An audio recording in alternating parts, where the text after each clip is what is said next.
Running কয়েলে মোটরটাকে run করায়। তাহলে মোটরের সংযোগের মূল কারণ হচ্ছে স্টার্ট এবং রান। 3 ফেজ মোটরে আমরা স্টার্ট করাবো, ডেল্টায় রান করাবো। এবার অল্প হর্স পাওয়ারের কিছু মোটর আছে 3 ফেজ মোটর, যেগুলো পানি টানি উঠানোর কাজে ব্যবহার করা হয়, কিন্তু মোটরগুলো 3 ফেজ, লোড কম, সেইগুলোতে স্টার্ট করানো হয়, স্টারে রান করা হয়, বেশি কারেন্ট লাগে না। ডেল্টাতে কিন্তু স্টারের তুলনায় গুণ পরিমাণ বেশি কারেন্ট থাকে। এই জন্য হ্যাভি লোডের মোটরগুলো, যে মোটরগুলো লোড বেশি, সেগুলো আমরা স্টার ডেল্টা করি। আর অল্প হর্স পাওয়ারের লোড কমের যে মোটরগুলো, সেগুলো এই স্টারে চালায়। তাহলে কোনো মোটর যদি স্টার্ট করে ডেল্টাতে রান করে, তাহলে সেই মোটরটা যে আমরা একটা জিনিস দিয়ে চালাবো, যে একটা ডিভাইস, সেটা হচ্ছে স্টার ডেল্টা স্টার্টার। প্রথমে স্টার্ট, পরে ওটা ডেল্টায় নিয়ে যাবে, এটা হচ্ছে স্টার ডেল্টা স্টার্টার। আর কোনো মোটর যদি আমরা ডেল্টায় ঘোরানোর প্রয়োজন নাই, আমি স্টার্ট করাই, স্টারে রান করাবো, সেই মোটরগুলো আমাদের আর স্টার ডেল্টার প্রয়োজন হয় না। আমরা ডল স্টার্টার দিয়ে, মানে ডাইরেক্ট অনলাইন স্টার্টার দিয়ে ওই মোটরটা স্টারেই রান করাই। আবার অল্প লোডের কারণে স্টারেই রান করানো যাবে। স্টারে রান হলে ডল স্টার্টার, স্টার্ট করায় যদি আমি ডেল্টাতে এটাকে রান করাতে চাই, তাহলে সেটা স্টার ডেল্টা স্টার্টার। দুই ধরনের স্টার্টার আমরা কানেকশন দিয়ে থাকি। এখন এখানে আসুন, প্রথম হচ্ছে ডল স্টার্টার।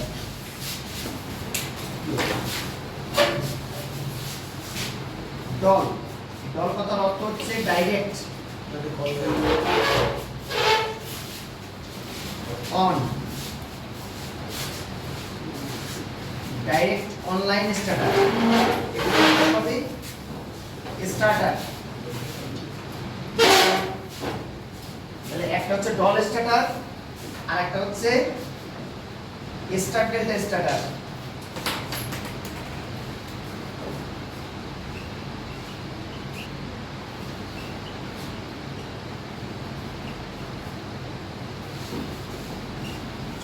এই স্টার ডেল্টা স্টার্টার হচ্ছে যে ওয়াই মতো দেওয়া থাকবে, এখান থেকে যদি এরকম ত্রিভুজ দেওয়া থাকে, বুঝবো যে এই যে স্টার থেকে ডেল্টা, এই টাইপের স্টার্টারগুলো স্টার ডেল্টা স্টার্টার। প্রশ্ন হচ্ছে স্টার্টার জিনিসটা কি? মোটর ঘোরাতে গেলে স্টার্টার লাগে না। স্টার্টার হচ্ছে যে কোনো জায়গায় দেখছো যে কোনো জিনিস যদি সুষ্ঠুভাবে শুরু করতে হয়, তাহলে স্টার্টার থাকে। যে কোনো গাড়ির ওই বিষয় টিসে দেখছো সিরিয়াল টিরিয়াল দেয়, এখানে এখন স্টার্টার থাকে। এই মোটর স্টার্টার মানে সুন্দরভাবে স্টার্ট করে ডেল্টাতে যাতে রান করাতে পারে, বা স্টার্ট করে স্টারে রান করাতে পারে, মোটরকে সুষ্ঠুভাবে চালানোর জন্য, কারেন্ট কন্ট্রোল করার জন্য, মোটরের স্পিড যাবতীয় সব কিছু কন্ট্রোল করার জন্য এই স্টার্টারগুলো পরিচালক হিসাবে কাজ করে। তাহলে একটা মোটরকে পরিচালনার জন্য আমরা স্টার্টারের মাধ্যমে স্টার্ট করাবো। তাহলে স্টার্টার কিন্তু একক কোনো যন্ত্র না। একটা স্টার্টার বানাতে গেলে তোমাকে একটা সার্কিট ব্রেকার লাগবে 3 পোলের, যেহেতু 3 ফেজ। এইটাকে যদি আমি তাহলে প্রথমে আমরা স্টার্টারটা করে যে আমরা আগে ডল স্টার্টার আসি।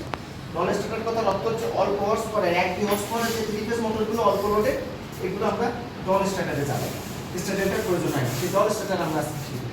ডল স্টার্টারটা শিখি। তাহলে এই যদি একটা 3 ফেজ লাইন হয়, এই 3 ফেজ লাইনে আমরা যদি উপরে একটা সার্কিট ব্রেকার দিই, এই আসলো, এখানে একটা সার্কিট ব্রেকার দিলাম 3 পোলের, ঠিক আছে?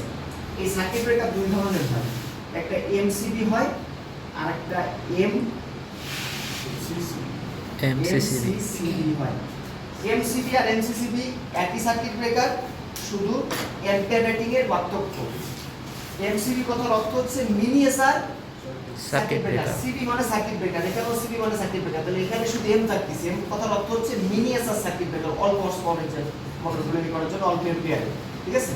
এবং আমরা বাসা বাড়িতে যে সার্কিট ব্রেকারগুলো ব্যবহার করি, সবই কিন্তু এমসিবি, মানে অল্প কারেন্ট পরিচালনা করার জন্য এগুলোকে বলা হয় এমসিবি, মানে মিনিয়েচার সার্কিট ব্রেকার। যখন 3 ফেজ মোটরে বেশি লোডের প্রয়োজন পড়বে বা বেশি অ্যাম্পিয়ারের যে সার্কিট ব্রেকারগুলো, তখন আমরা এমসিসিবি ব্যবহার করি। এমসিসিবি কথার অর্থ হচ্ছে মোল্ডেড কেস সার্কিট ব্রেকার, মানে একটু বেশি অ্যাম্পিয়ারের এবং একটু আলাদা মডিফাইড করা। বুঝতে পারছো? 3 ফেজ মোটর পুরোপুরি না যায়, আর ভালো ব্যাকআপ দেওয়ার জন্য এগুলো থেকে অবশ্যই এগুলোর অ্যাম্পিয়ার রেটিং বেশি এবং দামও বেশি এবং ভালো কন্ট্রোল হয়, ঠিক আছে? তাহলে এমসিসিবি আমরা কখন ব্যবহার করি? বেশি অ্যাম্পিয়ারের ক্ষেত্রে। এমন হতে পারে যে আমরা বাসা বাড়ির একেবারে কন্ট্রোল প্যানেল টিভি বক্সের এখানেও আমরা এমসিসিবি ব্যবহার করতে পারি, বুঝলি? কারণ তখন তো বেশি অ্যাম্পিয়ার পড়ে যাচ্ছে। তাহলে এমসিসিবি সবই সার্কিট ব্রেকার, এটা অল্প রেটিং এর, এটা একটু বেশি রেটিং। আমাদের বাসা বাড়িতে অনেক ধরনের সার্কিট ব্রেকার আছে না, এমসিবি আছে, আরসিসিবি আছে, আরসিবিও আছে, ইএমসিবি আছে, আছে না? সবই কিন্তু একই কাজ, শুধু লাইনকে ডিসকানেক্ট করা। কিন্তু কোনটা কোন কাজ? আমরা যেহেতু ডল স্টার্টার, আমরা এমসিবি ব্যবহার করলেই হবে। আমাদের যদি প্রয়োজন হয় যে এমসিবি ব্যবহার করে তুমি এম্পিয়ার হিসাব করে একটা রেটিং এর করবে, তাহলে সার্কিট ব্রেকারের হিসাব বোঝা গেছে, এমসিবি অথবা এমসিসিবি। আচ্ছা, তাহলে এখানে একটা এমসিবি লাগাই দিলাম। লাগাই দেওয়ার পরে এবার এই 3 ফেজ মোটরের এই নিউট্রাল যে তারটা, এটা হচ্ছে L1 L2 L3 আর এটা হচ্ছে কমন বা নিউট্রাল। তাহলে তিনটা লাইন ঢুকবে।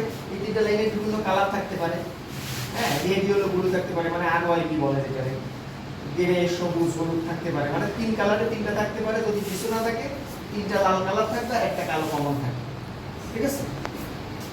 কখনো অনেকে মনে প্রশ্ন হতে পারে যে আমার 3 ফেজ চারটা, তো 3টা ফেজ আর একটা কমন নিউট্রাল, আমি এক ফেজ আর কমন নিলে সিঙ্গেল ফেজ হবে, যে কোনো এক ফেজ আর কমন নিলে সিঙ্গেল ফেজ হচ্ছে, যে কোনো এক ফেজ আর কমন নিলে সিঙ্গেল ফেজ হচ্ছে। কিন্তু আমার যদি মনে হয় যে আমি একটু বেশি এম্পিয়ার নেব, 2 ফেজ একসাথে করে আর নিউট্রাল দিই, আগুন ধরে যাবে। কিন্তু এজন্য 3 ফেজ মোটরের ক্ষেত্রে বা 3 ফেজ লাইনের ক্ষেত্রে নিউট্রাল এবং ফেজ শর্ট করলে যেমন শর্ট সার্কিট হয়, সেটা যেমন মারাত্মক তার চেয়ে বেশি মারাত্মক হচ্ছে এই 2 ফেজ এক জায়গায় করা।